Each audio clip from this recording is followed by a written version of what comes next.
안녕하세요. 2025학년도 세종대학교 모의논술고사 해설을 시작하겠습니다. 저는 세종대학교 인문대학 국제학부 중국통상학 전공의 강필임 교수입니다. 오늘 해설은 이러한 순서로 진행하도록 하겠습니다. 세종대학교 논술 출제 방향을 설명드리면 통합교과형 논술이라고 할 수 있겠습니다. 교과서에 있는 지문을 논리적으로 이해하고 분석, 비판할 수 있는 능력을 파악하기 위한 시험이라고 할 수가 있겠습니다. 전체적으로 고등학교 교과 과정을 성실하게 이수했을 경우 큰 어려움 없이 풀 수 있는 유형과 난이도를 갖고 있습니다. 세종대학교 논술의 형식을 말씀드리면 3개 내지 4개의 제시문이 제시되고 그 제시문을 이용해서 풀 수 있는 2개의 문항이 제시됩니다. 1번 문항은 400자에서 500자 정도의 답안을 작성하셔야 하고 2번 문항은 800자에서 900자 정도의 답안을 작성하셔야 됩니다. 이 분량을 맞추지 못하거나 혹은 초과했을 경우에는 그 정도에 따라서 감점이 있습니다. 올해 25학년도 모의 논술 문제를 해설하도록 하겠습니다. 제 설명을 듣기 이전에 수험생들께서는 먼저 혼자 제시문을 읽고 그 논술 문제를 대체적으로 풀어보시기 바랍니다. 풀어보고 나서 설명을 들면 본인이 부족한 것 혹은 방향이 살짝 다르게 해석됐던 것들을 검토를 할 수 있기 때문에 그런 점들이 논술 문제를 푸는데 도움이 되리라고 생각을 합니다. 제시문 가를 보면 이런 제시문입니다. 크게 시각상과 그 개념상에 대한 설명이 있습니다. 위에 부분은 이집트 벽화를 예를 들어서 구체적으로 그림을 예를 들었는데요. 여기 제시된 네바문과 관련한 그림에 대한 설명입니다. 그림을 보면 알겠지만 여기 보면 눈에 보이는 대로 그려지지 않았다라고 하는 거죠. 그러니까 얼굴과 다리는 측면에서, 가슴과 눈은 정면에서 본 그림을 그렸다 하는 거죠. 이런 부분은 사실은 우리가 시각적으로 이렇게 볼 수는 없잖아요. 그러니까 시각적으로 본대로 그려지지 않은 머릿속에 있는 것을 그려낸 그림이다라는 내용입니다. 그리고 그것을 시각상과 개념상의 각도에서 설명하고 있습니다. 시각상이란 시각적 경험이 주는 이미지, 다시 말하면 눈에 보이는 대로 그려낸 것, 그것을 말한다. 같은 사물이라도 보는 위치에 따라 실제보다 더 크거나 작게 보이듯 주체가 본 그대로 상을 나타낸 것이다. 보이는 대로 그대로 표현하는 것이 시각상입니다. 반면에 개념상은 실제 눈으로는 그렇게 보이지 않더라도 본인이 알고 있는 내용을 전달하는 상, 이미지, 그것을 말을 합니다. 우리가 그 한 장면에서 측면과 정면을 한꺼번에 볼 수는 없지만 그렇지만 우리는 개별적으로 측면도 보고 정면도 보고 있기 때문에 각각의 알고는 있죠. 이거를 하나의 장면에 그렸기 때문에 이거를 개념상이라고 말을 한 겁니다. 제시문 가의 전체적인 내용은 그런 내용이 되겠습니다. 제시문 납니다. 이거는 동양화와 서양화를 비교하고 있습니다. 동양화는 특징적인 부분이 여백이라는 부분을 둔다는 것입니다. 근데 여백은 구체적인 내용을 담고 있지 않고 때로는 하늘로, 때로는 안개나 공기, 때로는 물로도 해석이 됩니다. 다시 말하면 눈에는 여백이 없지만 그림에는 여백을 표현해서 그림을 감상하는 사람들이 다양하게 해석될 수 있는 여지를 남겨두는 그림이라고 설명하고 있습니다. 반면에 서양화에서는 눈에 보이는 대로 그린다. 예를 들어서 하늘도 눈에 보이는 대로 하나의 공간으로 생각을 해서 색깔을 칠한다라는 설명이 있습니다. 그리고 강희연도 그런 서양화법을 수용을 해서 하늘에 엷은 푸른색으로 칠했다라고 하는 거죠. 그 이전에는 하늘을 주로 여백으로 표현하기도 했다는 것입니다. 근데 서양화의 특징을 받아들여서 푸른색으로 채색을 했다는 거죠. 눈에 보이는 대로 표현한 내용입니다. 그 다음에 나오는 내용은 이러한 서양화에 대해서 사람들마다 다르게 수용을 했다는 거죠. 어떤 사람은 서양화가 가지고 있는 회화적 표현, 그러니까 어떻게 그림으로 표현하느냐 라는 거에 관심을 두었고, 어떤 사람은 서양화를 그리는 데 사용되는 다양한 기구에 관심을 두었다는 거죠. 다시 말하면 서양화에 대한 사람들의 접근이 사람마다 달랐다라고 하는 내용을 담고 있습니다. 지시문 다를 보겠습니다. 전체적으로 말과 생각 혹은 말과 사고와의 관계를 설명하고 있습니다. 어떤 경우는 말이 먼저 생겨서 그 말을 알기 때문에 그거와 관련된 생각을 할 수 있다. 그러니 생각보다 말이 먼저인 경우도 있고, 때로는 여기저기나 이런 말처럼 어떤 사고가 말에 반영이 된, 다시 말하면 사고가 먼저 있고 그것이 말로 만들어져 나오는 거다라고 하는 그런 예를 들었습니다. 다른 말로 하면 언어와 사고는 한 방향으로 영향을 주는 것이 아니라 언어가 사고에 영향을 주기도 하고 사고가 언어에 영향을 주기도 한다. 이런 내용을 담고 있습니다. 마지막으로 나오는 내용은 농사와 관련한 예를 들었는데요. 여기 보시면 언어에는 해당 언어를 사용하는 사람들의 문화가 반영되어 있다. 특히 이러한 용어들은 농사 관련 용어인데 이거는 농사와 관련된 어떤 사회 문화를 반영하는 거다. 이런 내용을 담고 있습니다. 그런데 이런 단어들을 보면 먼저 농사와 관련한 생각, 사고가 있고 그런 다음에 이러한 도구들이 필요해서 만들어졌고 그러고 나서 그거에 대한 이름이 생겼다라고 볼 수 있죠.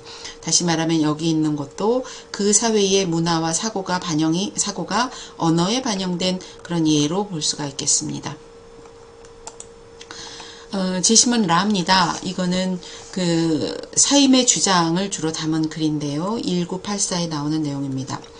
사임은 신어사전을 만들려고 한다. 그리고 신어사전은 낱말을 줄이려고 하는 거다. 어휘가 계속 줄어간다는 거죠. 어휘를 줄이려고 신어사전을 만드는 거고, 그리고 그렇게 하는 이유는 사고의 폭을 좁히려는 것, 또는 밑에 또 나오죠. 의식의 범위를 좁히려는 것이다 가 나옵니다. 그리고 그렇게 사고의 폭을 좁히다 보면 궁극적으로는 사상죄도 불가능하게 만들 수 있다는 겁니다. 다시 말하면 사상을 표현하는 단어를 없애버리면 어떤 사상과 관련한 생각을 할 수 없고, 그러다 보면 저절로 사상죄로도 뭔가 거기에 저촉이 될 수도 없을 것이다. 사상을 통제할 수 있을 거다라고 하는 그런 내용을 담은 글입니다.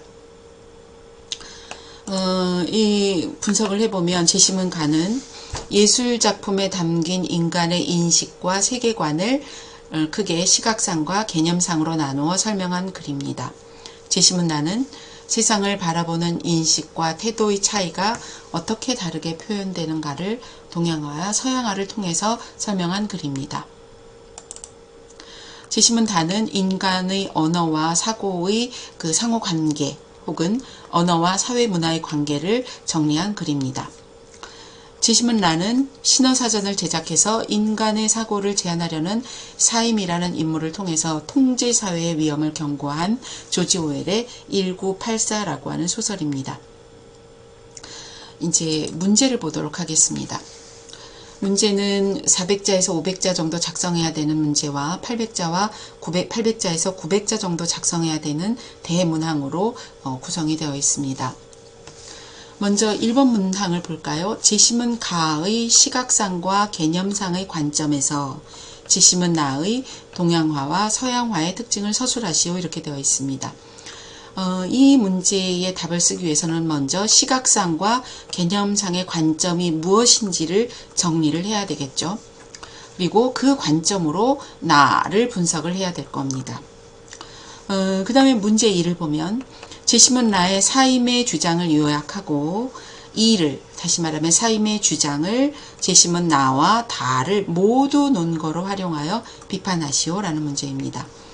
이 문제에 답을 하려면 먼저 사임의 주장이 무엇인지를 정리를 해야 되겠죠. 그리고 그것을 비판해야 됩니다. 나와 다를 활용해야 되겠죠. 이렇게 됩니다. 먼저 1번 문제부터 구체적으로 보도록 하겠습니다. 시각상과 개념상의 관점에서 재심은 나의 동양화의 서양화의 특징을 서술하시오 그랬는데, 시각상과 개념상의 관점을 이렇게 정리해 볼 수 있습니다. 아까 재심은 가를 볼 때 요 부분을 중요하게 보았었죠. 그래서 시각상은 눈에 보이는 모습을 그대로 반영한 이미지, 혹은 보이는 모습, 다시 말하면 시각적 경험이라고 할 수 있죠. 시각적 경험을 그대로 반영한 이미지를 시각상이라고 합니다. 개념상은 눈에 보이는 것과는 달라도 내가 알고 있는 것을 반영한 이미지입니다. 다시 말하면 측면으로 서 있는 사람을 봤을 때 내가 내 쪽에서 가까운 쪽의 팔이 훨씬 더 크고 길어 보이겠죠. 그것을 그대로 그렇게 크기가 다르게 그리면 시각상입니다. 그렇지만 우리는 사람의 그 팔의 길이는 거의 비슷하다라고 하는 걸 알고 있죠. 그래서 어떤 각도에서 보이는지 상관없이 손발의 크기가 비슷하니까 각도와 상관없이 비슷하게 그리면 그것은 개념상이 되겠습니다. 실제 눈에는 한쪽이 크고 다른 쪽이 작게 보이겠지만 그거와 다르더라도 우리가 알고 있는 내용을 반영하는 것이 개념상입니다. 이 시각상과 개념상의 관점에서 재심은 나의 동양화와 서양화의 특징을 서술해야 됩니다. 동양화의 특징 이렇게 구분할 수 있습니다. 서양화는 보이는 대로 그린다. 하늘도 구체적인 공간으로 생각해서 하늘색을 칠한다 하죠. 동양화는 눈에 보이는 것과 다르더라도 표현하고 싶은 알고 있는 내용을 표현한다는 거죠. 그래서 눈에는 구체적인 공간으로 보이더라도 어떤 때로는 여백으로 그리기도 한다. 그래서 그 그림을 감상하는 사람으로 하여금 하늘 또는 구름 또는 안개, 물 등으로 해석할 수 있는 그런 여지를 남겨두는 거다. 이렇게 볼 수가 있겠습니다. 그러면 1번 문제 예시답안을 한번 볼까요? 이렇게 됩니다. 먼저 윗부분은 시각상과 개념상에 대한 개념정의입니다. 그리고 이 관점에서 보면 서양화는 시각상이고 동양화는 개념상이다. 왜 그러냐면 이러이러하기 때문이다 하는 거예요. 여러분들이 논술 문제 답을 할 때 반드시 필요한 것이 내가 하고자 하는 말을 뒷받침할 수 있는 근거, 논리적인 근거를 반드시 써주셔야 합니다. 그래서 서양화가 시각상이고 동양화가 개념상이라고 볼 수 있는데 그 근거는 이렇게 들 수 있다라고 할 수가 있어요. 그래서 이 서양화에서부터 마지막 5줄 부분이 서양화가 시각상이고 동양화가 개념상이라고 볼 수 있는 근거가 되겠습니다. 반드시 답을 쓸 때는 주장뿐만 아니라 근거까지도 써야 됩니다. 2번 문제로 넘어가 볼까요? 2번 문제는 먼저 재심은 나의 사임의 주장을 요약해야 되겠죠. 사임의 주장은 이렇게 정리할 수 있습니다. 신어사전을 만들어서 어휘를 줄이거나 의미를 조절하면 인간의 의식, 인간의 사고, 인간의 생각을 제한할 수 있다가 사임의 주장입니다. 그리고 인간의 의식, 사고를 제한하면 궁극적으로 특정한 사상도 표현할 수 없을 것이다. 그러므로 사상죄도 자연스럽게 없어진다. 라고 하는 게 사임의 주장입니다. 이 사임의 주장을 비판하려면 어떻게 비판해야 되냐면 이런 내용이 가장 간단한 비판입니다. 무슨 말이냐면 신어사전을 통해서 어휘를 줄이고 의미를 조절하더라도 인간의 사고는 제한할 수 없다. 인간의 의식은 통제할 수 없다. 이렇게 비판할 수 있어야 됩니다. 그리고 인간의 사고를 통제할 수 없기 때문에 사상 표현도 자유롭게 할 수 있다. 요런 것. 사상도 자유롭게 표현할 수 있다. 다시 말하면 어휘를 줄이고 의미를 조절한다 하더라도 인간의 사고를 통제할 수 없고 사상도 자유롭게 표현할 수 있다라고 하는 것으로 비판하면 됩니다. 근데 그렇게 비판하자고 하면 재심은 나와 재심은 다에 해당하는 내용이 논거가 없습니다. 뭐냐면 재심은 나의 내용과 재심은 다의 내용 가운데는 어휘를 줄이고 의미를 조절해서 인간의 사고가 자유로워졌다라고 하는 내용이 전혀 나와 있지 않아요. 그래서 그런 식으로는 비판할 수 없을 겁니다. 그러면 어떻게 비판할 수 있느냐? 하나하나 비판할 수 있죠.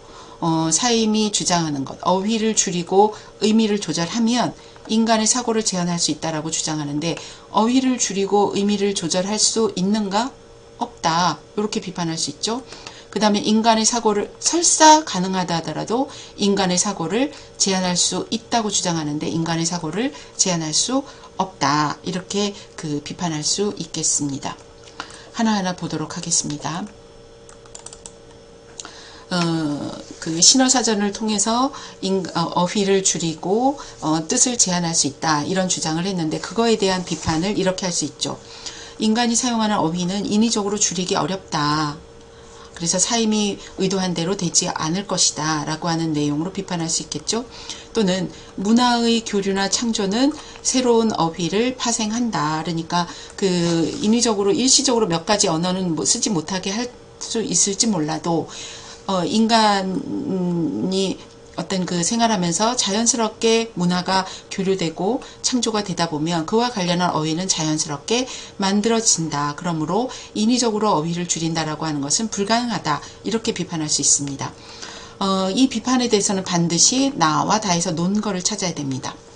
나에서 인위적으로 어휘를 줄이지 못한다는 내용이거나 혹은 어휘는 자연스럽게 새로운 어휘가 파생된다라고 하는 논거를 찾으면 됩니다. 나에서는 서양화가 전해지면서 서양 화법이나 혹은 서양화와 관련된 기구가 들어왔다 그랬죠. 그러면 그거에 대한 이름도 들어올 겁니다. 새로운 어휘가 만들어지는 거죠. 농경문화가 발달하면서 농사도구가 만들어졌고 그거와 관련한 다양한 어휘, 농기구와 관련한 이름들이 많았죠. 그거와 관련한 이름도 만들어집니다. 다시 말하면 새로운 문화의 교류로 인해서 어휘가 만들어졌고 농경문화로 인해서 농사와 관련한 어떤 도구 문화가 만들어졌고 그거에 대한 이 어휘가 만들어진 예가 여기 있습니다. 두 번째로 볼까요? 사임의 주장 두 번째. 인간의 사고를 신어사전을 통해서 인간의 사고를 제한한다고 했죠. 이걸 비판하려면 인간의 사고는 의도적으로 제한하기 힘들다. 이런 주장을 할 수 있습니다. 그리고 그거에 대한 논거가 필요한데요. 제시문 나에 보면 강희연이 조선 사람이어서 당연하게 동양화를 대부분의 화가들이 혹은 대부분의 문인들이 동양화를 그리고 있었지만 유독 강희연은 서양화법을 받아들여서 하늘을 연한 푸른색으로 칠했죠. 이거는 강희연이 누군가의 통제를 받아서 통제를 할 수 있는 그런 내용이 아니라 본인이 자연스럽게 새로운 문화를 받아들인 예입니다. 또는 그런 서양화에 대해서 어떤 실학자들은 화법에 관심을 뒀고 어떤 실학자들은 도구에 관심을 두었죠. 이렇게 인간의 사고, 인간의 생각, 인간의 의식은 아주 사람마다 다양해서 전체 인간의 의식을 통제하기는 어렵습니다. 그래서 그런 관점에서 보면 사임의 주장도 비판할 수 있습니다. 또 하나 이런 주장, 이런 비판도 가능하죠. 사임은 신어사전을 신어사전을 통해서 어휘를 제한하고 그렇게 함으로써 사고와 사상을 통제할 수 있다라는 겁니다. 이거는 어떤 관점에서 나온 거냐면 언어가 사고에 영향을 준다라는 관점에서 말을 하는 건데 그렇지만 사고와 언어의 관계를 보면 사임의 주장대로 언어가 사고에 영향을 줄 수도 있지만 거꾸로 사고가 언어에 영향을 줄 수 있습니다. 다시 말하면 언어와 사고는 상호 영향관계에 있다라는 관점에서 사임의 주장을 비판할 수 있습니다. 이러한 비판 둘 중에 하나를 쓰셔야 하고 그거에 대한 논거를 제시를 하셔야 되는데 사고가 언어에 영향을 준 예들이 제시문 다에 많이 나옵니다. 우리말 속에 농사와 관련한 이름이 많은 것은 농사를 중시했던 농경사회의 사람들의 사고방식이 반영이 된 거고 농사가 중요하다 보니 농기구가 많이 나왔고 그거와 관련한 언어가 많이 발생이 된 겁니다. 또 쌀과 관련한 어휘가 많이 발달한 것도 농경사회의 사람들의 사고가 반영된 결과입니다. 그리고 제시문 다에는 여기저기와 같은 것도 어떤 가까운 것을 먼저 말하는 인간의 사고가 반영된 거다라고 하는 그런 예들이 나옵니다. 이러한 예시들을 어떤 논거로 제시를 해야 됩니다. 여러분들이 논술 문제에 답을 할 때 여기서는 비판과 관련한 이런 내용들을 찾아내야 되고 반드시 필요한 것이 그거에 대한 논거입니다. 그 증거죠. 그 근거. 만약 근거가 없이 이런 비판만 있다면 그건 여러분들의 주장만 있는 게 돼요. 그래서 논술고사에 대한 그 좋은 답은 그런 여러분들의 주장과 더불어서 그거를 뒷받침할 수 있는 논거를 반드시 문제에서 요구한 제시문 가운데서 찾아야 되는 겁니다. 그래서 그 논거를 반드시 찾아야 되고, 또 하나는 때로는 논거가 여러 개가 있는 경우가 있어요. 그래서 여러분들이 그 확실한 논거다 싶은 경우에 최대한 그 답안에 그 여러 개의 개수, 그러니까 여러분들이 찾아낸 논거를 한 개가 아니라 여러 개, 다 써놓는 것이 좋습니다. 그래서 그 논거는 반드시 필요하다. 그리고 논거가 여러 개 있을 경우에는 그 어떤 그 여러 개 찾아낸 논거를 다양하게 쓰는 것이 좋다라고 하는 것을 어떤 이번 해설 영상의 중요한 팁으로 제시할 수 있겠습니다. 이번 문항의 예시답안은 이렇게 쓸 수 있겠습니다. 한번 그 쭉 읽어보시면 여러분들이 생각한 답과 일치하는지, 또는 어떤 부분은 어떤 그 여러분들이 생각이 조금 부족했는지 등등을 파악하실 수 있을 겁니다. 이번에 이 문제를 가지고 모의 논술을 진행을 했습니다. 그래서 이 해설 영상을 들으시는 분 가운데 모의 논술에 응시해서 답을 쓰신 분도 있을 텐데요. 그 답안을 좀 보면 대체적인 경향이 좀 있습니다. 어떤 경향이 있냐면 논거를 많이 쓰지 않았어요. 이번 논술 문제의 특징은 논거를 가지고 여러분들이 해석을 해야 되는 그런 여지들이 있습니다.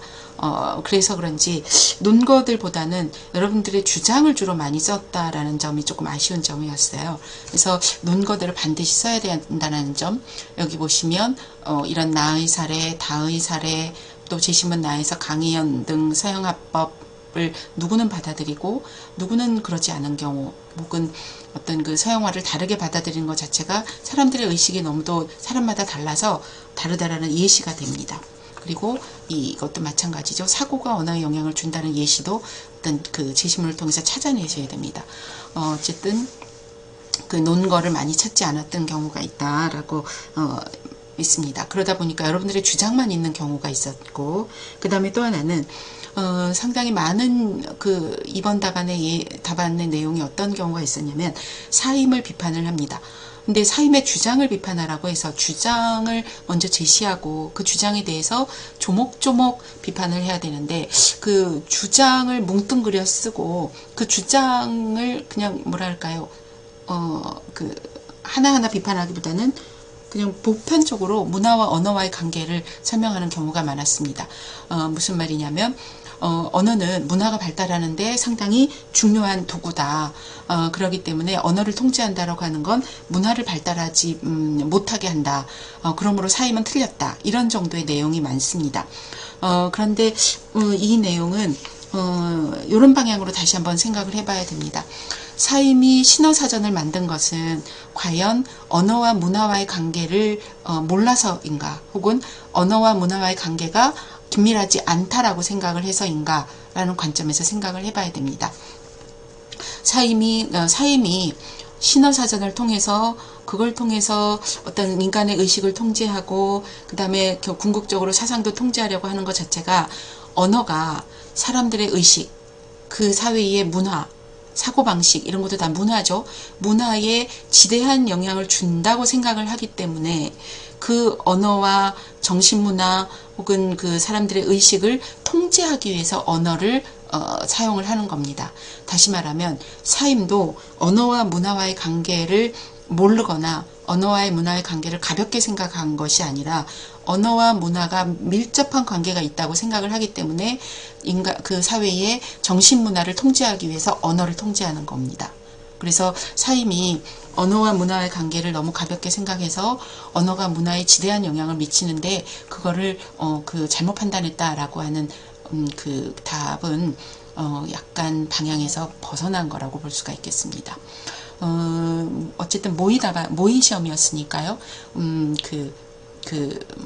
혹시라도 그렇게 생각하셨다면 문제를 다시 한번 꼼꼼하게 보고 다시 한번 문제를 풀어보는 것도, 그리고 풀어본 다음에 예시답안과 맞춰보는 것도 도움이 될 거라고 생각을 합니다. 채점 기준입니다. 1번 문제는 그 가를 정확하게 이해하고 그 관점에서 나를 분석하는 그런 문제입니다. 그러다 보니까 주로 이해력과 분석력을 그 평가를 합니다. 2번 문제는 일단 사임의 주장을 정확하게 파악해야 되죠. 그러다 보니까 이해력이 필요하고 그 다음에 그 사임을 비판해야 됩니다. 그리고 나와 다를 가지고 비판을 해야 되니까 분석력, 비판적 사고력 등을 주안을 두어서 평가를 합니다. 그리고 공통적으로 문장력이 얼마나 있는가, 그 다음에 한글 맞춤법은 준수했는가, 분량은 맞췄는가, 문단 구성은 적절한가, 그 다음에 답을 쓰는데 어떤 그 사용한 어휘력 혹은 어떤 개념어 등을 정확하게 어떤 그 문장에 맞게 썼는가, 그 개념에 대해서 정확하게 이해하고 있는가 등등을 평가하게 됩니다. 배점은 이렇게 됩니다. 문항 1번 이해력과 분석력이 중요하다고 했죠. 배점이 가장 많습니다. 문항 2번은 그 이해력, 분석력, 비판적 사고력 등등을 고루 이렇게 그 평가를 배점을 합니다. 분량을 못 맞췄을 경우에 80점, 60점의 범위 내에서 모자라거나 초과했을 경우 단계별로 못 맞춘 분량의 양에 따라서 그 차등을 두어서 감점을 합니다. 1번 문항과 2번 문항의 분량에 대한 배점이 다른데요. 2번 문항에서 저희가 어떤 그 평가하고자 하는 부분은 집중적으로 사고력 부분, 논리적 사고력 부분을 평가하는 부분입니다. 그래서 분량에 대한 배점이 상대적으로 적고 1번 문항은 어떤 그 사고력 부분도 중요하지만 어떤 제시된 분량에 맞춰서 어떤 그 요구된 분량에 맞출 수 있는, 맞춰서 글을 쓰는 것도 중요한 능력이라고 생각을 해서 배점 비중을 조금 높였습니다. 그렇게 해서 700점 만점이 됩니다. 여기까지가 이번 그 모의 논술 문제와 채점 기준에 대한 설명이었고요. 올해 2025학년도 세종대학교 논술 우수자 전형에 대한 그 절차를 말씀드리겠습니다. 9월 10일부터 13일까지가 원서 접수고요. 논술 고사는 11월 23일 오전에 있습니다. 그 어떤 수험 장소는 그 전주 그 15일에 그 장소를 확인할 수 있겠습니다. 그 다음에 전체적으로 그 전형 방법을 보면 논술이 700점 만점인데 그것이 70%에 해당하고요. 그 학생부 교과 성적이 30%가 반영이 돼서 1000점 만점이 됩니다. 그리고 높은 점수 내에서 순서대로 합격자가 결정되죠. 그렇지만 또 하나 조건이 있죠. 수능 최저 기준을 맞춰야 됩니다. 두 개의 영역의 등급의 합이 5 이내여야 합니다. 여기까지 논술 그 전형 절차였고요.